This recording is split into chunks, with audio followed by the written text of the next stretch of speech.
Good morning, students. Myself, Dr. Rajaram, Assistant Professor, Government Dungar College, Bikaner.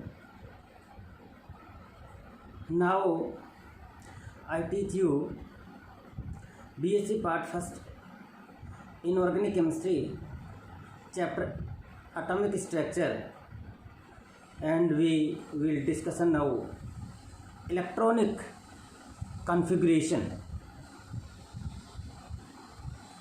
अर्थात हम ये जानते हैं परमाणु के अंदर जो इलेक्ट्रॉन पाए जाते हैं वो उनके कोश के अंदर उपकोश और उपकोश के अंदर कक्षकों में पाए जाते हैं जो कि एंटी स्पिन होते हैं।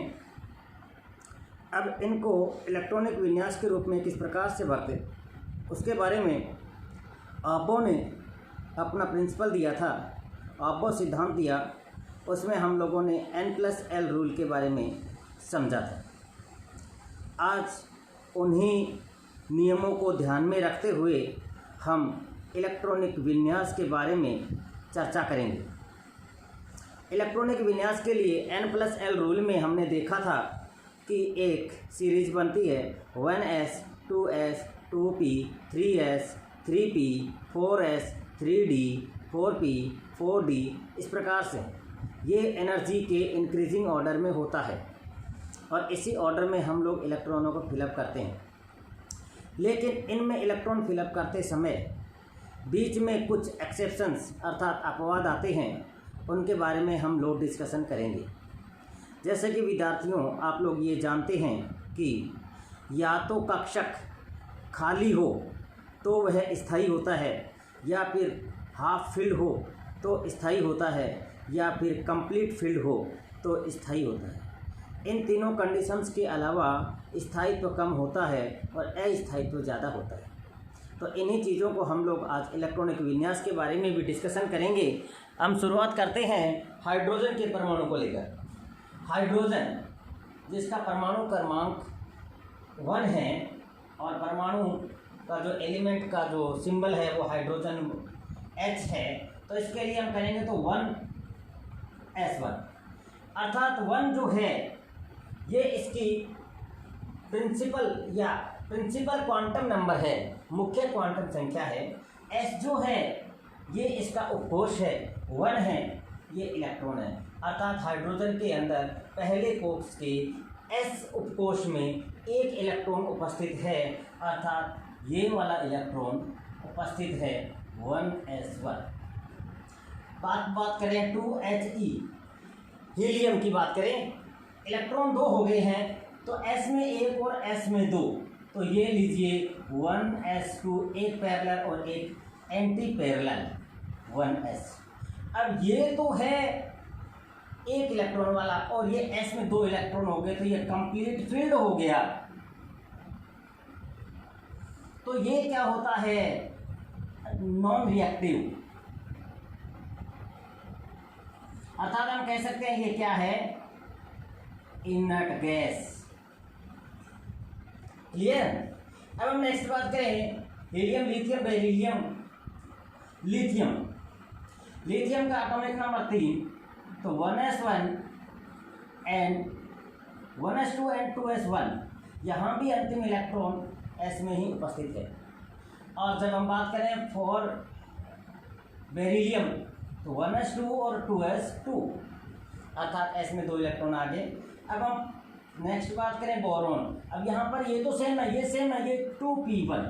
अब यहाँ पर p1 p2 p3 ये कंप्लीट 6 इलेक्ट्रॉन्स भरे जा सकते हैं। तो बोरॉन से लेकर के और नियोन तक कंप्लीट 2p6 इलेक्ट्रॉन्स भरे जाएंगे। यहाँ तक कोई प्रॉब्लम नहीं आता है हमें। नेक्स्ट हम इसे आगे चलते हैं तो बोरॉन के बाद आता है कार्बन, नाइट्रोजन, ऑक्सीजन, फ्लोरीन और नियोन। इनके लिए 1s 2s2 2p1 2 6 complete fill हो जाता है। नियोन जो है ये 2p6 होता है जो कि इनर्ट गैसेस है। अब इसके बाद जाते हैं तो इलेक्ट्रॉन 2p के बाद कहाँ जाता है बच्चों, 3s में। तो 3s में इलेक्ट्रॉन कौन सा जाएगा, नंबर 11 सोडियम वाला।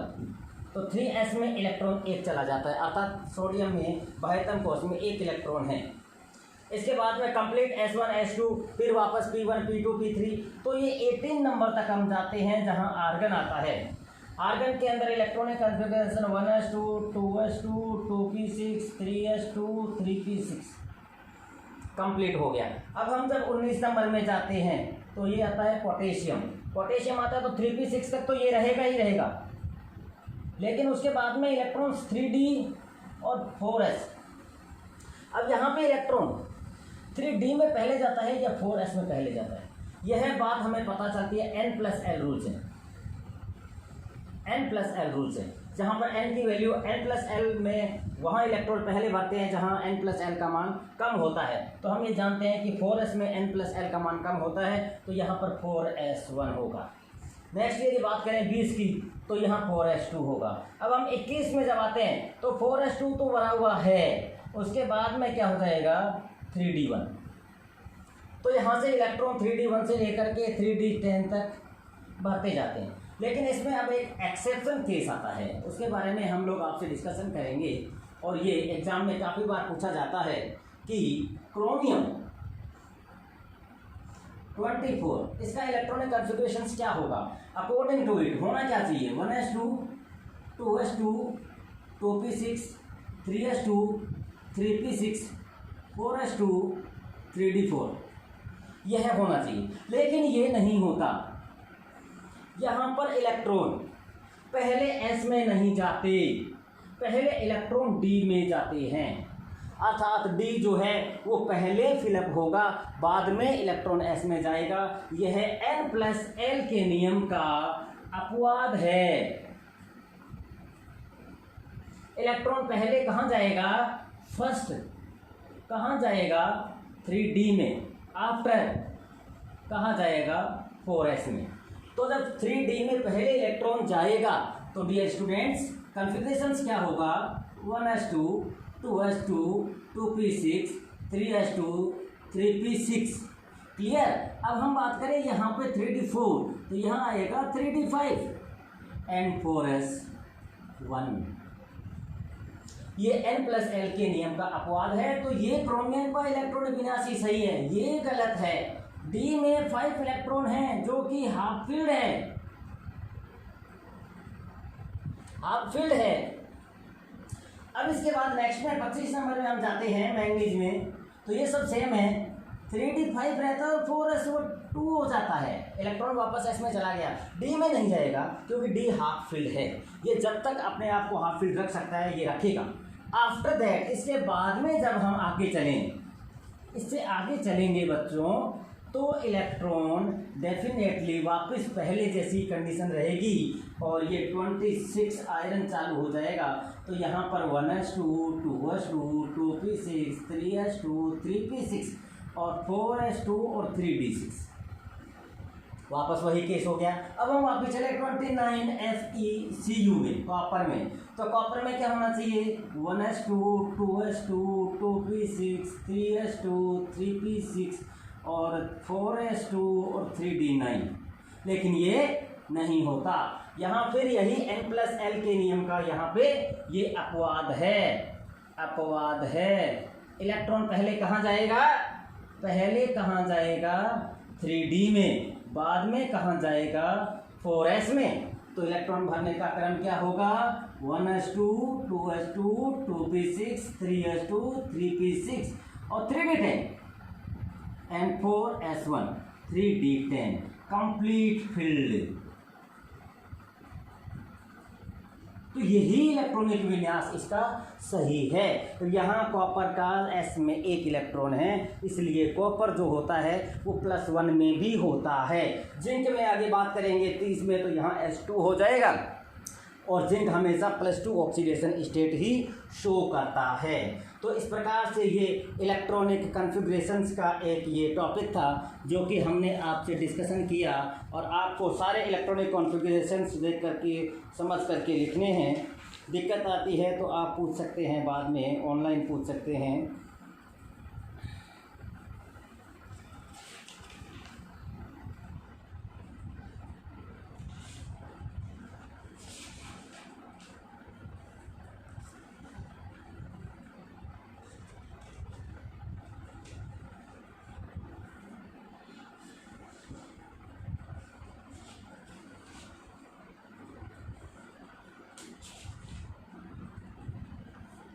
अब हम बात करेंगे प्रभावी नाभिकीय आवेश की।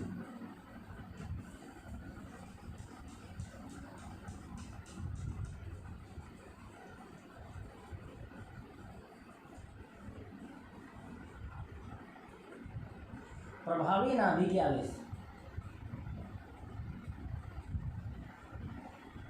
अब बच्चों प्रभावी नाभिकीय आवेश जैसे कि नाम से पता चल रहा है नाभिकीय आवेश अर्थात नाभिक के द्वारा डाला गया इलेक्ट्रॉनों के ऊपर आकर्षण, इसे हम नाभिकीय आवेश कहते हैं। ठीक है, सभी इलेक्ट्रॉन्स के ऊपर नाभिकीय आवेश होता है, लेकिन ये प्रभावी नाभिकीय आवेश कौन सा होता है? प्रभावी नाभिकीय आवेश के लिए हम एक एटम का स्ट्रक्चर बनाते हैं। जैसे ये एक एटम है, इसके अंदर हमने इलेक्ट्रॉन फिलअप कर रखे हैं, ये लीजिए 2, 6, 8 ये इलेक्ट्रॉन है।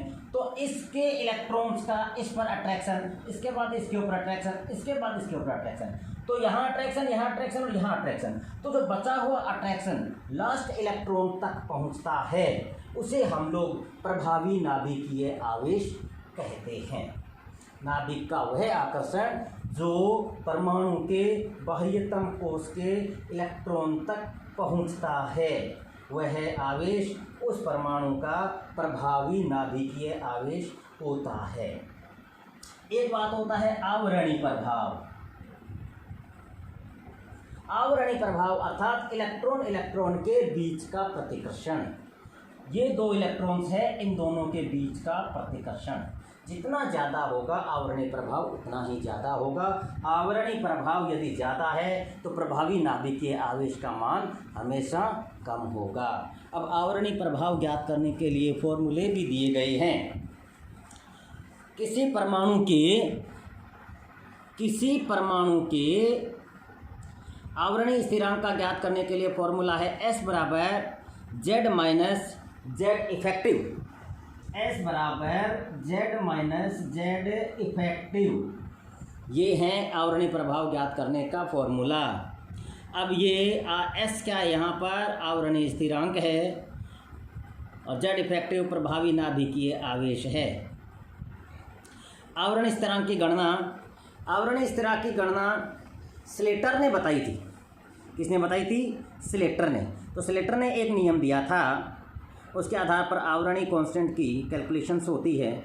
इसके कुछ नियम हैं। नंबर 1, किसी भीतर वाले इलेक्ट्रॉनों का आवरण प्रभाव होता है, उससे बाहर वाले इलेक्ट्रॉनों का आवरणीय प्रभाव नहीं पड़ता। अंदर वाले इलेक्ट्रॉनों का ही स्क्रीनिंग इफेक्ट प्रभाव पड़ता है, बाहर वालों का नहीं। नंबर 2, S या P इलेक्ट्रॉनों का स्क्रीनिंग में निम्न प्रकार योगदान होता है।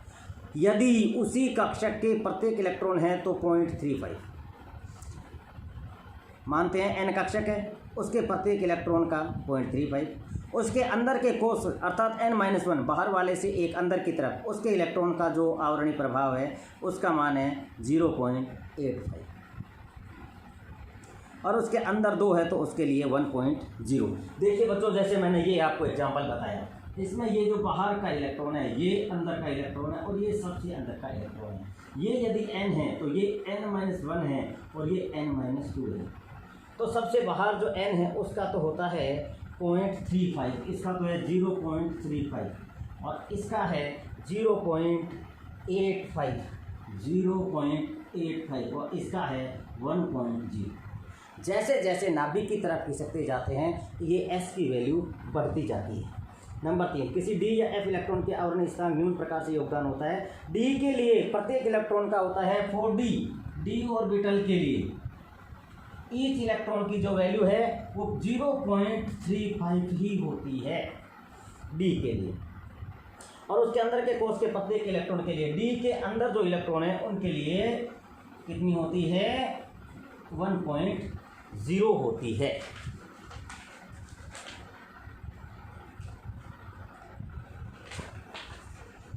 S कक्षक में इलेक्ट्रॉन पर दूसरे का आवरणीय स्थिरांक 0.30 होता है और हाइड्रोजन के 1s इलेक्ट्रॉन के लिए आवरणीय स्थिरांक 0.05 होता है। इस प्रकार से ये वैल्यूज आप लोग फॉर्मूले में रखें और आवरणीय स्थिरांक की गणना आप करते जाएं। आज ये आपका परमाणु संरचना का पाठ खत्म होता है। अब आप लोग जो भी क्वेश्चंस हैं उनको एक बार करके देखिए, आपको कोई प्रॉब्लम्स नहीं आएगी, आपका क्वेश्चन पेपर भी सही जाएगा। ये हमारी आप लोगों यही हमारी आशा है कि आप लोग पेपर में अच्छे से अच्छा करके आएंगे। परमाणु संरचना में हमने जो टॉपिक्स कवर किए हैं वो लगभग सारे टॉपिक्स कवर हो गए हैं। एक श्रोडिंगर इक्वेशन है वो रह गई है, उसको प्लीज़ आप लोग अपने बुक्स के अंदर देख करके, या फिज़िक्स का जो लेक्चर होता है और एक बीएससी थर्ड ईयर का भी एक ऑनलाइन में लेक्चर पड़ा है, वहाँ से भी आप देख करके कर सकते हैं। फिजिकल केमिस्ट्री का पोर्शन है वो काफ़ी जगह मिल जाता है, ऐसी कोई प्रॉब्लम नहीं है। अब आप लोग नेक्स्ट टाइप पे हम लोग बात करेंगे, नेक्स्ट टॉपिक पीरियोडिक टेबल की, जो कि मेरा नेक्स्ट लेक्चर होगा। अब आप लोग परमाणु संरचना से रिलेटेड कोई प्रॉब्लम है तो आप माइंड में मत रखिए, सारी चीज़ें हमने शॉर्ट आउट की है। लगभग क्वेश्चन डी ब्रोगली का डेफिनेटली आता है, डी ब्रोगली के साथ हाइजेनबर्ग आता है। हाइजेनबर्ग के बारे में बात करें तो क्वांटम जो नंबर है, क्वांटम नंबर, उसके ऊपर डेफिनेटली एक क्वेश्चन बनता है। n+l ऑब्बो प्रिंसिपल बनता है। इलेक्ट्रॉनिक कॉन्फ़िगरेशन चाहे कॉपर का पूछे चाहे क्रोमियम का पूछे, 100% इनमें से एक का इलेक्ट्रॉनिक विन्यास आपसे पूछा जाता है। स्थायित्व के बारे में भी बात करेंगे तो हमेशा पूछा जाता है कि किसका स्थायित्व ज़्यादा होता है। तो आप लोग कह सकते हैं कि खाली जो ऑर्बिटल है, वैकेंट ऑर्बिटल है, वो ज़्यादा स्थायी होते हैं। हाफ फील्ड ऑर्बिटल होते हैं वो भी ज़्यादा स्थायी होते हैं, और कंप्लीट फील्ड ऑर्बिटल होते हैं वो भी ज़्यादा स्थायी होते हैं। तो इन चीज़ों के लिए आप लोग कंप्लीट बताएं और पूरा ध्यान में रखें। नेक्स्ट टाइम हम बात करेंगे पीरियोडिक टेबल की। आपका फ्यूचर, आपका भविष्य उज्जवल हो, इसी आशा के साथ धन्यवाद।